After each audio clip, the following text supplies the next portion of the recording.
third thing we're going to do is explain how we're going to get you feedback during the month of April. We're going to split this meeting into 3 parts. There'll be 5 different presentations. Keep the meeting moving. We'll not handle questions from the audience. Write it down. The second part of the meeting is take a 5-minute break. Some of you we know have little kids that have other obligations. That'll be your chance if you want to leave. We'll get up here and get the questions organized into some semblance of order. And then we'll come back and go through all the written questions. If we don't, if you for some reason don't want to ask the question or you want to speak to us privately, come up after the written questions are all answered. You will remain here to let the questions be asked.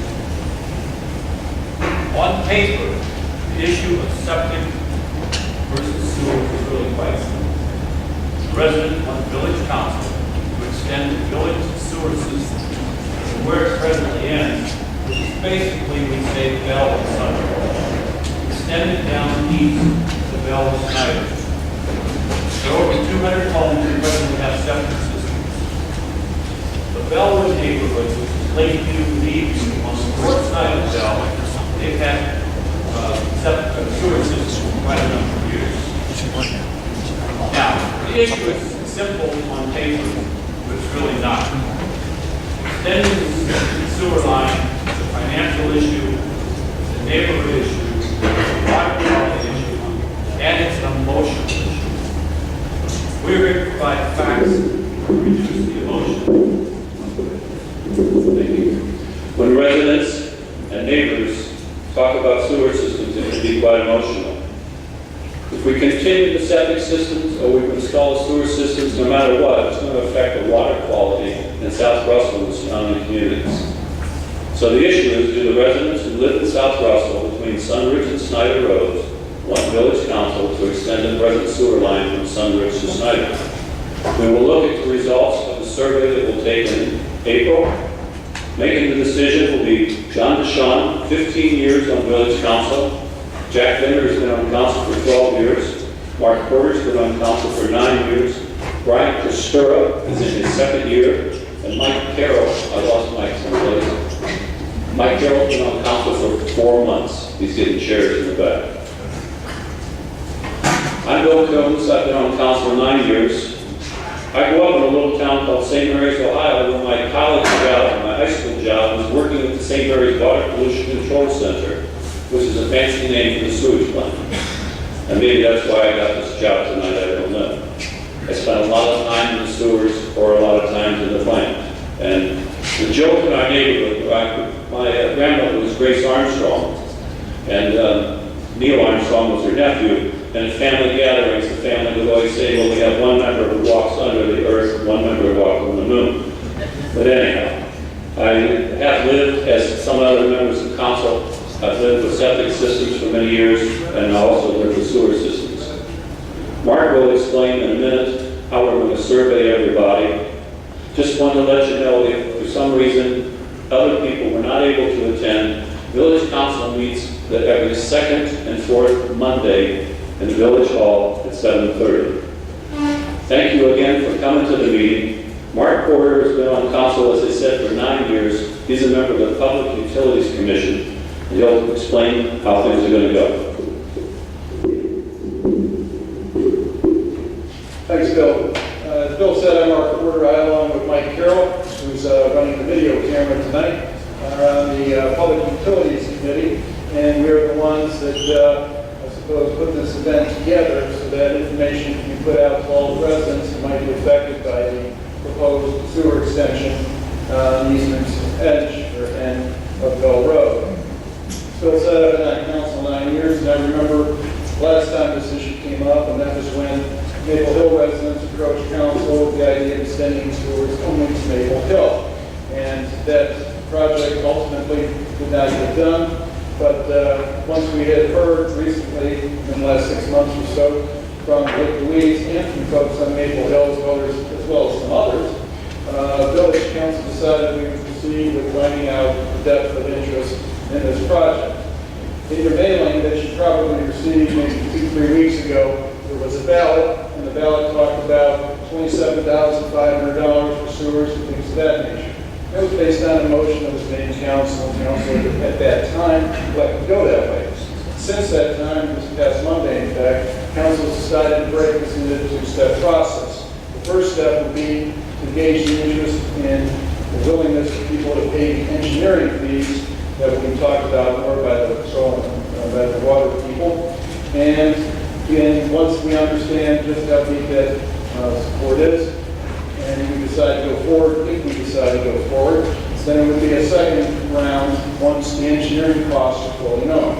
At the moment, we're estimating about $185,000 divided by 212 households that would be affected, and we come up with about $750 per household for the engineering study. That's our estimate. It's not rock solid because we don't know. So we did over 2 years on your tax assessment. The way we decided to gauge the level of interest is that 60% of the responding people would have to say yes to the engineering study and cost in order for the project, the engineering side of it, to go forward. And once those figures are known and the assessments have been made, and our folks will show you a timeline of how this might go about, then we would take another survey to find out how supportive people are of the actual cost of the sewer extension. Bellwood got a grant of some amount, about $2,000 per household, that helped defray the costs. Everybody I've talked to has always asked, what about grants, what about this and that? I don't know that there will be any grants, it's a possibility, but nonetheless, the total cost will change just how much each household would pay, depending on whether we got a grant or not, if we even did, okay? So 60% yes, those responding. So if you don't vote, yes or no, it's like you didn't do anything as far as the tally is concerned. So we're hoping to get a vote one way or another on the survey forms that we sent out from all 212 households.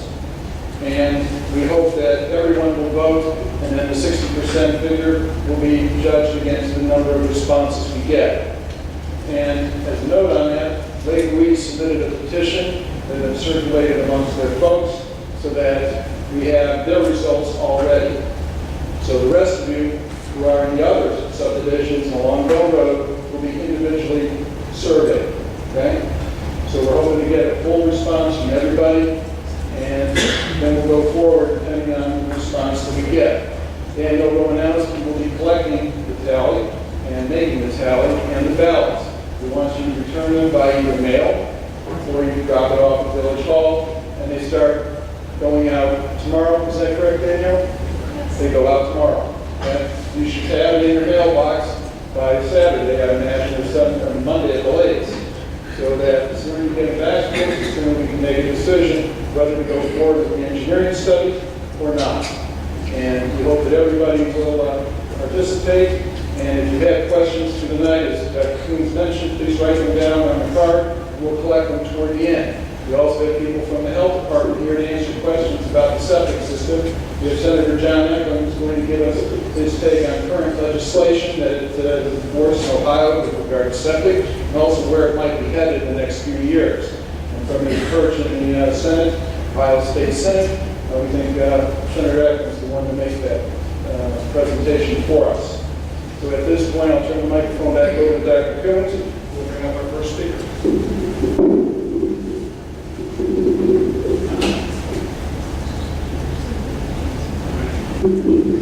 We'll have Senator Eckert go right now, please.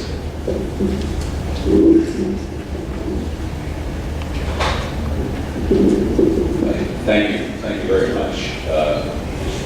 As much as I'm honored by and enjoy serving and representing you down in Columbus, the thing I really much prefer about this job is that part of it that brings me up here to be with you in the district. I thought of that today as I was driving back, and I was on the phone with another constituent who said, how you doing, Senator? And I said to him, Chuck, anytime I'm driving on I-71, and the nose of this F-150 is pointing north, I'm doing great. And I was doing great. But I thank you very much for the opportunity to be with you tonight and to talk about some issues that are very important to you. Obviously, the fact that you're here, the fact that you're so engaged in the process as citizens is a wonderful thing. It gives me great hope indeed for the future of our democracy here in Ohio. A little bit of background. In 2012, the state of Ohio conducted a survey to determine what kinds of septic systems we have here in Ohio and the failure rates of those septic systems. And I found it to be a very, very interesting survey, and the results are very interesting. The most common septic system here in Ohio is the one that I have and the one that many of you probably have as well. It's a septic tank or pre-treatment facility that discharges to a leaching field on your property somewhere. The second most common, 43% of all septic systems are like that, very much like the ones we have here in Geauga County. The second most commonly used septic system is one that uses a septic tank or a pre-treatment facility and discharges to surface water. Discharges effluent into the surface water. That's 17% of all septic systems. But most striking to me was that the survey showed that the third most common septic system in the state of Ohio is in the category of unknown. Unknown? I found that to be rather interesting. When it came to failure rates, there were some pretty dramatic, as reported by the Department of Health, results from that survey. According to them, 31% of the septic systems in the state of Ohio are failing. Now, it turns out that the highest failure rate among septic systems in the state of Ohio is in the category of unknown. And I'm struck and wonder sometimes about how one can tell whether a system is failing or it's not failing when you don't even know what kind it is. But that was the result of the survey. The second highest rate, that was 56% of the unknowns are failing. Septic tanks or pre-treatment systems that are discharged to something other than a leaching field, 51% are failing.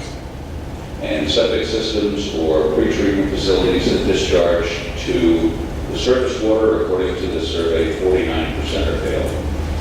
Interestingly enough, septic systems or pre-treatment facilities that are discharging into leaching fields statewide, the supposed failure rate is 14%, substantially lower than almost all the other forms of septic systems that we have. And in my past conversations with Bob Weissach, we had every reason to think that the rate of failure here in Geauga County is substantially lower than 14%. But that was the result of the survey. Now, there are a number of problems with the survey that should be pretty self-evident. According to the Department of Health, the Ohio Department of Health, and I quote, "Designation of a failing system is subjective." By that, I mean that what's failing and what's not failing differs depending upon who your health director is and depending on what part of the state you're in. There are systems called dry well systems, and some people deem those to be failing only when surface effluent is evident in connection with the system. Other health directors will call all dry well systems failures because, they are not even allowed to be in the state of Ohio, but nevertheless there are some. The unknown category, some health directors regard them as all failing. Well, that would make some sense, I suppose, if you don't know what they are. You can't say they're working, so you say they're failing. And the whole term fail, what's a failure, is somewhat of a subjective measure as well. It may mean to some people that the system is not really failing, it just needs to be repaired or it could be made to work better. Some people use the standard of failure that the system is somehow creating a public nuisance. Again, not quite sure what the definitions mean in some of these surveys that they do. Another problem is that not all of the counties in Ohio reported the results of the survey. Not all of the health departments responded to the survey, and not all of the health departments or the counties had good concrete numbers that they could rely upon to provide in response to the survey. So while one might wonder about the wisdom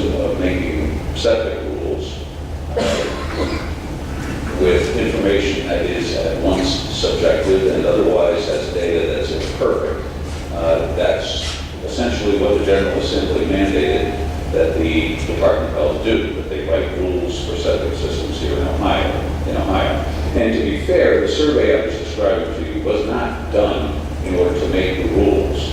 It was done because it's required by the federal government as part of the Clean Watersheds Needs Survey required by the Clean Water Act. But where we are right now is we have a set of draft rules that will purportedly govern the operation of septic systems here in Ohio.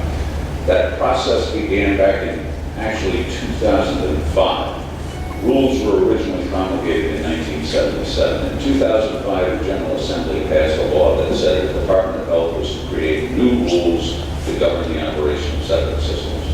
And after 2 years or so, in January 2007, the Department of Health promulgated rules and issued the rules that they proposed to go forward with. Well, they created such a furor, and they were so bad, and they were so upsetting to so many people, that 7 months later, in July 2007, the rules were rescinded. Well, the General Assembly finally got around in 2010 to figuring we can't keep on going without any rules whatsoever. So we passed another bill that said the Department of Health is again supposed to promulgate new rules. And after a couple of years, in December 2012, those new rules, the first draft of those new rules was issued. By March of 2013, some 3 months later, the Department of Health had received something on the order of 2,000 public comments with regard to those rules. Many of them very critical of those rules. And in the fall of 2013, those comments were taken into account and a new draft of the septic rules was issued. And they received more comments, and we're still waiting on the results of those. So what was planned back in 2010, 11, 12 as a new set of rules that would go into effect in the fall of 2013 got pushed into January 2014, and now it looks like they're being pushed off to being effective not until January 2015. January 2015 is the latest wisdom as to when this whole process is going to come to pass. During that time, since I was appointed in November 2011, one of the first things I did was go out and talk with Bob Isaac, because I knew that this was an issue that was important to our community. And we spent some time with Bob educating me on the issues and sharing his point of view on what the state of the rules was at that time, so that come March of 2013, I worked with him and the health director in Ashtabula County, the health director in Trumbull County, and they submitted their own comments on the existing rules, that the draft as it stood, and I submitted comments from my standpoint, in some respects very critical of the rules as well. I've met with the Department of Health a number of times since then. I've met with other interested parties who have engaged in the rulemaking process and submitting comments and suggestions on the rulemaking process. I've met with the home builders who have a vested interest in what these septic rules are going to look like. And I've met with representatives of the Health Directors Association, again, with Mr. Weisdack, and a number of other concerned citizens. So that's kind of where we are right now. If I can offer you just a few highlights of what the current draft says. Number one, under the draft rules, your existing septic systems will be deemed approved. Deemed to be approved until the septic system fails and cannot be repaired. Now, that's nice, but frankly, that's always been the law. That's the rule that existed in 1977. If your septic system fails, that is to say, creates a public nuisance, you have to have it replaced or repaired. Number two, under the existing rules, it's altogether likely, I believe, that lower cost, lower maintenance systems, like the ones we have here in Geauga County, will continue as the primary design throughout the state of Ohio. That will include septic tanks or pre-treatment tanks that discharge into leach fields. Number three, in difficult areas, that is where soil conditions are difficult for the use of these systems, The use of perimeter drains around the leach field will continue to be allowed to help mitigate the difficulties that the soil sometimes presents. The current rules, as I said, were adopted in 1977. For those rules, there were approved 1 soil absorption system and 2 pretreatment options. Under the draft rules, there are no fewer than 6 soil absorption mechanisms, at least there's standards established for 6 different soil absorption and distribution options, 3 site drainage mechanisms, 10 ways to reduce the soil that you need in order to make the treatment of the effluent work, and there are fully 40 pre-treatment products that would be approved for use with septic systems. The draft also retains, to a certain degree, a certain measure of flexibility for local health departments. Now, it's not near as flexible in this draft as I would like to see it, but it retains a measure of flexibility. For example, with regard to the vertical separation distance between the system and what they call the seasonal water table. Now, I'm not altogether sure there is such a thing really as a seasonal water table, but that's the language that they have in the current draft. But the point is that local authorities can vary from 6 inches to 18 inches in a vertical separation distance, depending upon the circumstances that the local authorities face. So there is some measure of flexibility retained for local health districts. There will be some new fees under the draft rules if they go into effect. The state will impose a $75 fee for the installation of a septic system. They will impose a $34 fee under the draft for any alterations to a system.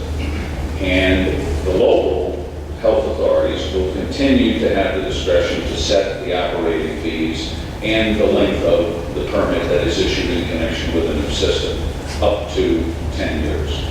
So that much local discretion remains. There has been much conversation, both publicly and otherwise, about the cost of the new septic system mechanisms that would be authorized under the draft rules. And I have to tell you, I've never bought one of the new systems, so I really don't know, but I've had many people tell me, Eklund, they're going to be $30,000, $40,000 a piece. Okay? I've had a number of other people here in Geauga County come to me and say, Eklund, don't listen to them. It's going to be $10,000, $15,000, $20,000 maybe tops for one of these high-end, top of the line septic systems. I will close by telling you, and that's the state of the art. I mean, and whether or not the rules are going to go into effect on the 15th or on January 1, 2015, I don't know. They've missed every deadline that they've set for themselves since 2007, so I have no reason or no real confidence that we're going to make this one. But that being said, I've come to grow a bit wary, frankly, of predictions that people make about new initiatives and new programs.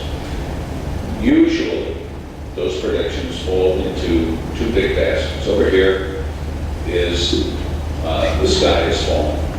This is going to be the worst thing that ever came down the pike, and we're all on the road to perdition, and this is going to be miserable. And it's going to make us all miserable. And on the other side, you've got a basket of people who will say, this is the greatest thing since pockets, and it's going to, the sun will shine every day in Northeast Ohio from now on, and everybody is going to be happy as much as wants. The fact is, in my experience, that even with established social and sometimes scientific theories, no one really knows for sure. No one really knows. I'm reminded of Harry Truman, who, when dealing with economic policy, often wished for the one-armed economist. He wished he could find a one-armed economist, because all the economists he dealt with would say to him, well, Mr. President, on the one hand, it might go this way, but on the other hand, it might go that way. And I think there's a certain measure of truth in that observation when it comes to so many things that we deal with. And I'm afraid that sometimes to pretend that we do know with any degree of certainty what's going to happen and how things are going to work may or may not actually serve the public interest in a rational consideration of and action upon new ideas. So I would only say to you there will be a certain measure of uncertainty if and when these rules are ever adopted. They will be different. They will pose challenges to the health directors in our communities across the state of Ohio because they will be different and there will be more for them to do and they will be difficult to interpret sometimes. But I do know with a certain measure of certainty, I think, that public health demands that we do all that we can to properly treat our wastewater, and that our economic health as a state commands that we do so at a reasonable cost to our citizens, at a reasonable cost to our administrators who administer these programs, and at a reasonable cost to our home builders and the people who are basically on the chain of distribution as far as these systems are concerned. And I'm very hopeful that whatever comes out of the sausage machine as far as these rules is concerned will meet those criteria at least. But I think we're going to have to wait and see until they're implemented to pass judgment on them finally. And if they don't, as we have demonstrated in the past, we'll just throw them out and fix them and do them differently. I hope that's helpful to you. Oh, a couple of other things about the law, not so much about the rules, but two things I want you to know. In permanent law, not the rules, in the law, any rules that are promulgated and adopted to the septic systems must consider the economic impact on the property owners, must consider the availability of technology and the nature and economics of alternatives. It's very, very important. So these rules are going to be scrutinized through the Common Sense Initiative by that standard. The same standard has to apply to decisions about whether to approve or disapprove septic systems. Whatever the rules say, decisions about approving or disapproving applications for septic systems have to take into account the economic impact on the property owners, the availability of technology, and the nature and the economics of the alternatives.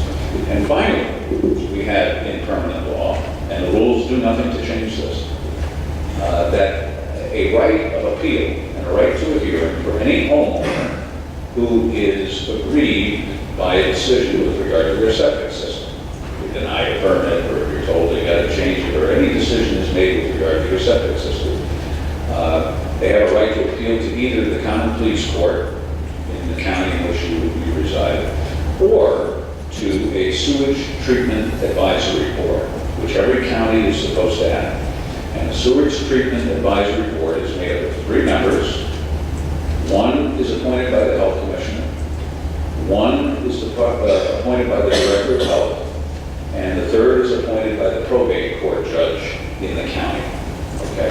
So there's a 3-member board, two of whom are locally appointed or elected officials who will hear any appeals for any landowner that is aggrieved by a decision concerning the septic system. That gives me great comfort, frankly, that there is less likely to be, whatever the rules say, less likely to be arbitrary decisions made, and much more likelihood that local conditions and local circumstances are going to be taken into effect when these appeals are decided.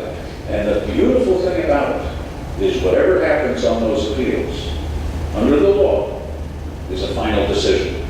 No appeals to the Court of Appeals, to the Supreme Court, to everybody, not going to go on forever. It's a one-time appeal, and that decision is made 2/3 by people elected or appointed locally. That gives me a measure of comfort and a measure of confidence that not just in Geauga County, but in all 87 other counties, local conditions and local sensibilities are going to be taken into consideration when making these decisions about these issues of septic systems that are so very, very important to our public health.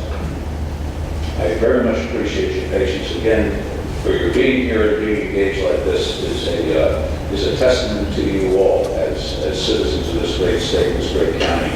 And I hope we can continue to work together to make these things, that whatever comes out, as I say, in terms of rules, both advancing our public health and doing so in an economical and sensible sort of fashion. Thank you very much.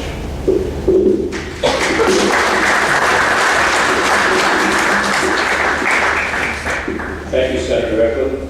Our third group of speakers will be Doug Bowen and Jerry Morgan from the Geauga County Department of Water Resources.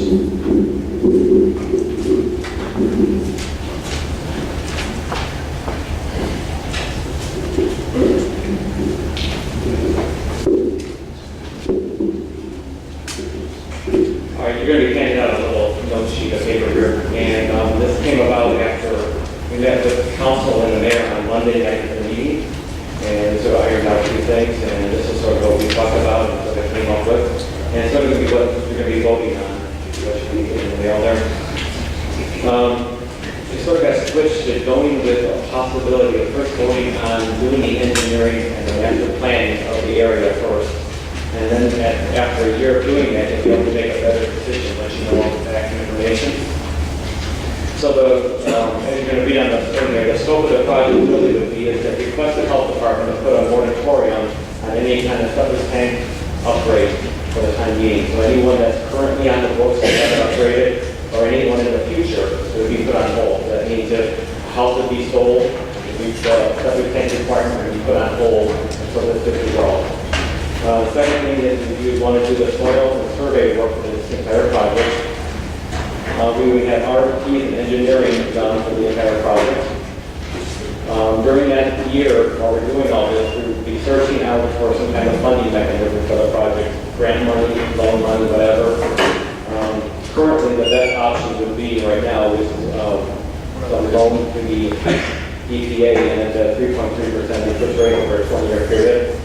So I'll give you that incentive. But that currently, as far as other grant money, we did get it like Kingdom or Velvet. They got $2,000 a homeowner for that. So there is options out there that we can try to find. Thompson, which we're currently doing right now, we've got $3.4 million in grant money for that. That's a low-income area. So there is money out there. We can try to search and find for it. So that we'd be doing that during the year. Another thing we want to develop is a deferral of people that put in new septic tanks. So what we would do is nobody would have to pay an assessment on their sewer if their septic tank is 10 years old or younger. In other words, you should get at least 10 years worth of your septic tank before you should have to start paying on the sewer assessment. So we would want to implement some kind of program on that also. So after the 1 year, after we get the plan completed, then we would also be able to review what we just talked about and listen to all the septic tank rules and see where they're at 1 year from now. So then after that 1 year, we would hope that all the residents would have a better understanding of what's going on. They would have an actual cost, what would be assessed on your property for an actual sewer project in a year from now, instead of an estimated guess here. We'd actually have a set of drawings and an actual value, price, and what it would cost you over the 20-year period. What this would currently cost the homeowners, which we'll be voting on over the next week or two, is we're estimating that the engineering for the project would be around $175,000. We don't know that for sure, but that's what the county is going to assume it's going to be, and we divide that around the 225 residents, it'd be approximately $750 per homeowner. So what the proposal is, as part of the vote, is to assess everybody $750 over a 2-year period on your taxes. Then after that, on the sheet there, it gives a little timeline of the entire process. At the very bottom, it shows, let's just say, after the 1 year, and we'll be back here again in 1 year, we present what the dollar amount would be for the sewer assessment, and at the very, very bottom here of this page, I just came up with a good approximation at the moment. Let's just say it would be $25,000, and it would be over a 20-year period at a 3.3% interest rate. If we did find any grant money, that would come out to around $860 a half on your base property taxes. Okay, so that would be the outcome after that year. But that would be a second vote that would be taking place again at this time, after everybody was better informed and we knew exactly where we were at with everything.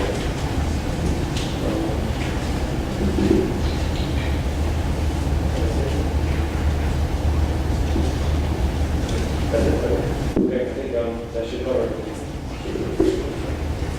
Oh, if you want to just describe the area that we're looking at here, you can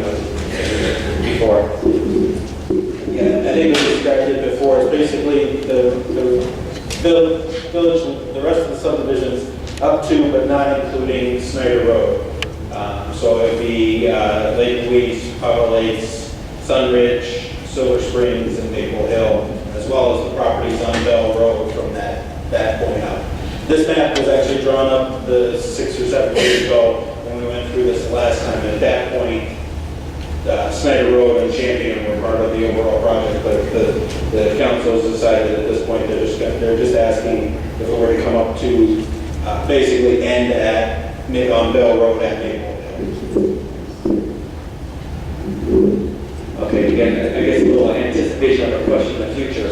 This engineering would be done, and then next year at this time, we have a breakdown where the parking costs everybody. Now, let's just say 3 of the subdivisions want to do it, not a 4th, or something like that. We actually would have the engineering done for the entire project. So whatever portion we decided to go with the sewer project, the engineering would be done for that. And then the question would be, well, what about the other subdivision that didn't? Well, those set of drawings and plans would be done and ready for 15, 20 years from now, whatever. They would be finding violation, would have to do it. So we have a good set ready to go for whoever a year from now voted to go with that part. And again, we have the council to decide if it's going to be all 225 or if they're going to allow it by subdivision. So if they were allowed by subdivision, then the drawings would be ready for whoever decided to vote for that portion of it. But at this time, the vote is for the entire 220 homes for the engineering to be completed. Thank you. Our 4th group is from the Geauga County Department of Health. We have Commissioner Bob Weisbeck and registered sanitarian Mike Cusick will speak.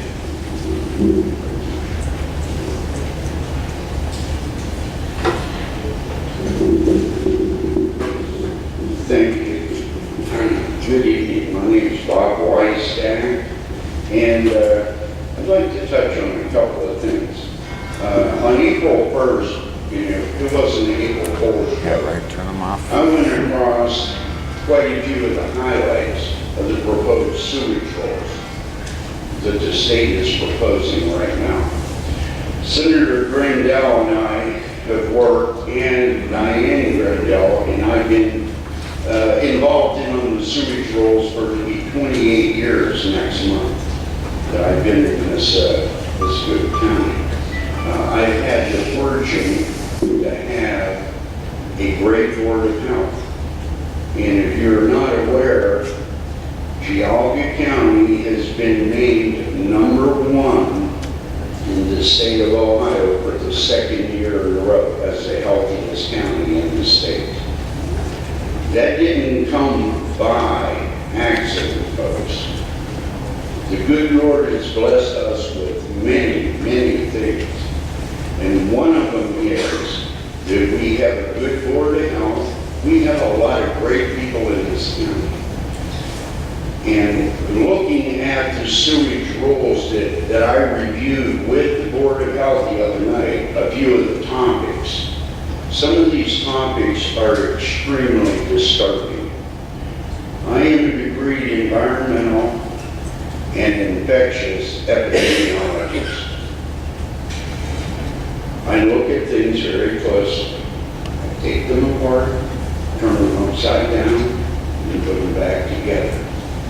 And when I look at this set of sewage rules that are proposed by the state right now, it's perhaps one of the most disgusting things I've seen. I'm going to touch on one item, and I think you all need to pay attention, because this is earth-shaking to me. And I love you all here tonight, and this Board of Health is concerned. I didn't come here to run for a popularity contest. I didn't come to run for a political office.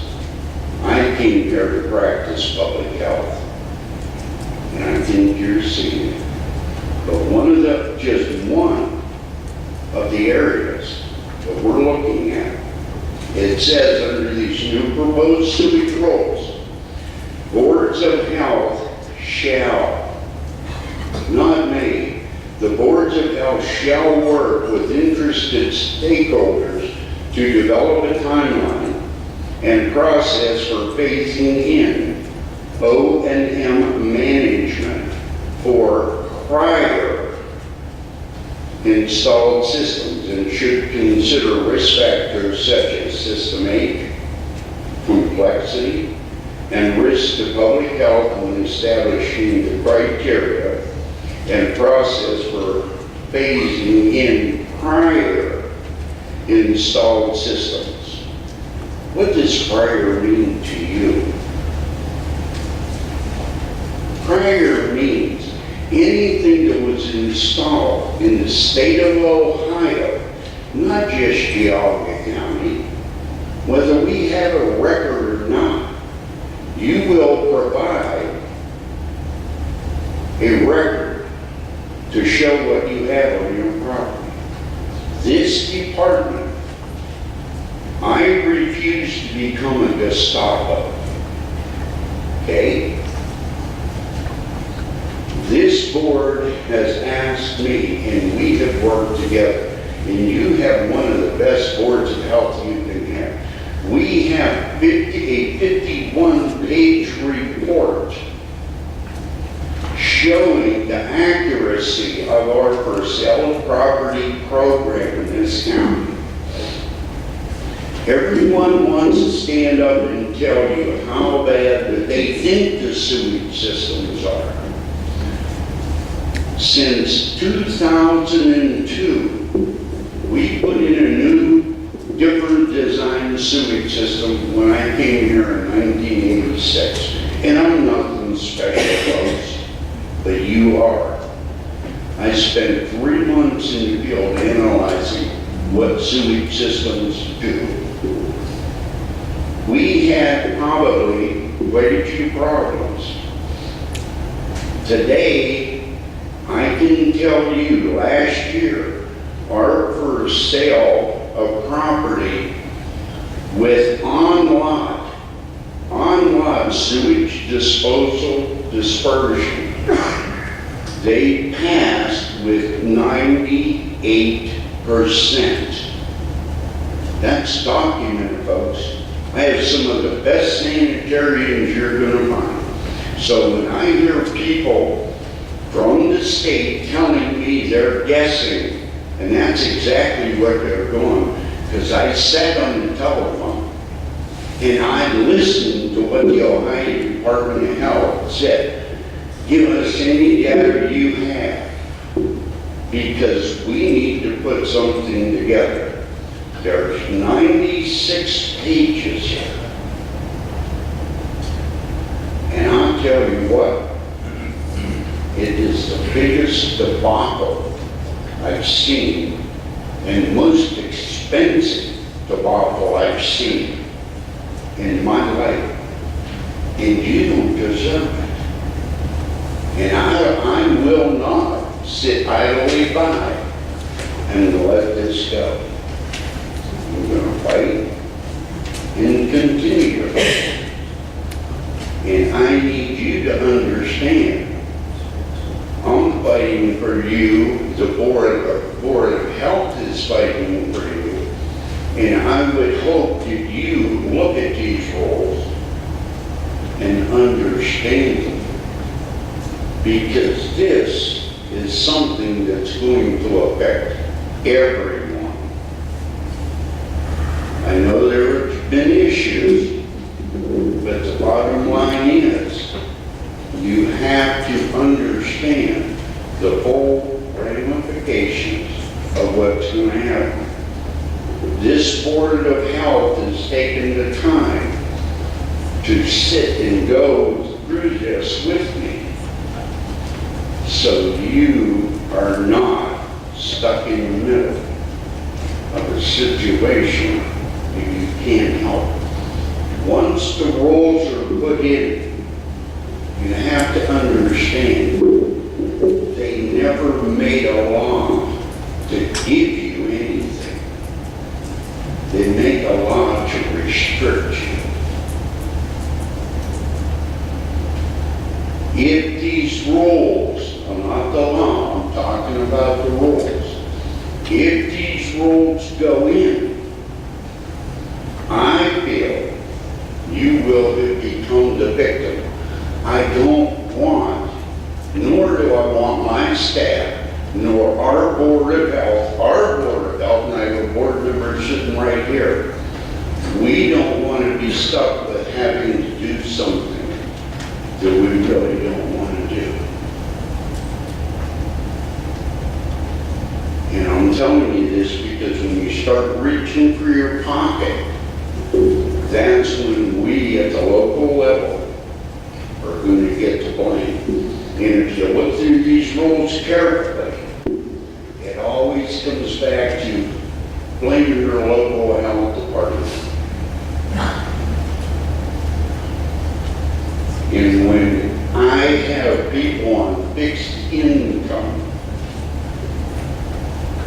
or they're out of a job, and I have to go to court, and the judge is sitting there, I don't go home and pound myself on the chest thinking that I won. Sewage is something that needs to be looked at carefully. I think we've overcome that. Senator Graydell and I were sitting in a meeting where I had a senator to help develop and support this, looked over across the table in a public meeting, and he said, Bob, I don't see why you can't continue doing what you're doing in Geauga County. But these rules tear everything apart of what I've done in the last 28 years. And this isn't a Bob thing. This is to protect public health. So if you're concerned about your future, I think you need to look at it and you need to speak up. The items that we're talking about the maintenance of a sewage system. State's going to require an operation and maintenance contract that you have to purchase. So the state said, we're not going back on prior systems. But you know what? They came in the back door and said, we want an operation and maintenance contract from everyone. And your Board of Health has to develop it. And with that, ladies and gentlemen, I'm not here to lecture you. I'm here to assist you and answer questions that you may have. I don't have every answer, but I will be as honest and truthful as I can. I thank you.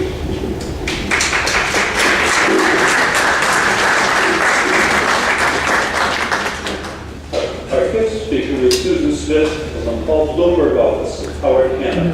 Susan? My name is Susan Smith, and I'm a realtor. I'm with the team, Paul Lumber and Associates. And we've sold over 2,000 homes in the last 28 years. More than half of those homes have been sold with septic systems. So we were invited tonight to talk a little bit about, from the real estate perspective, how septics affect property values. So the first thing I did was, the thing that I most commonly deal with is someone's moving out of Cuyahoga County into Geauga County, and I take them to a home, they're coming from public water and sewer, I take them to a home, younger family, they don't know anything about septic. So they start asking a lot of questions about it. They're most concerned about what if something goes wrong. I hear they're going to cost a lot of money. So there's a lot of apprehension. There's a lot of apprehension about what's it going to cost to maintain it, and what do I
it was extremely enlightening to me.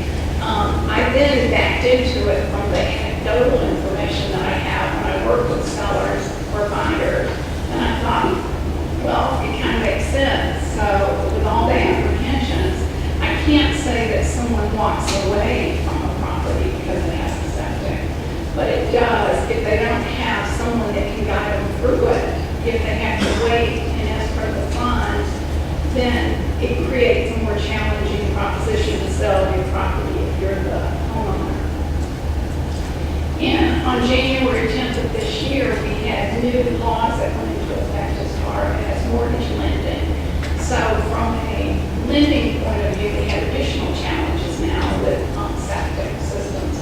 Some lenders will not allow you to escrow the funds for the septic system and provide the loan to the individual unless they take out what's called a 203K loan or some kind of construction loan that will allow the person to escrow the funds and pay for the septic system out of that construction loan. I'm working on a contract now where they won't allow us to do it. We had to go to another lender and take it and do an FHA loan. It's a young family. They're moving out of Cuyahoga County into Geauga County. So from anecdotal and from dollars and cents points of view, it's not my personal opinion, but that 20% increase in value, 23% faster. I've got the numbers here if anybody wants to take a look at it.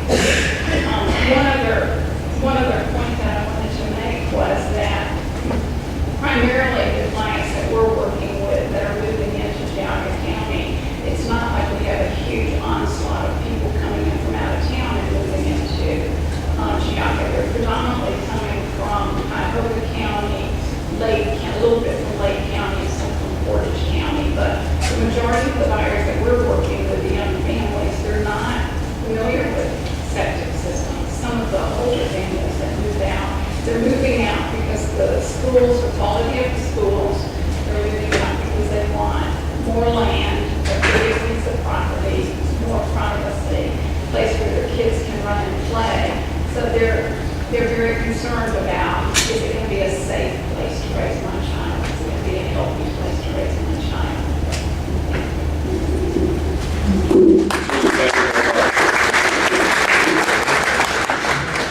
At this time, we're going to take that 5-minute break. For those of you who have to leave, thank you for coming. Please get your written questions. We will come around and gather them all, try to sort them into topics to get back with you in about 5 minutes.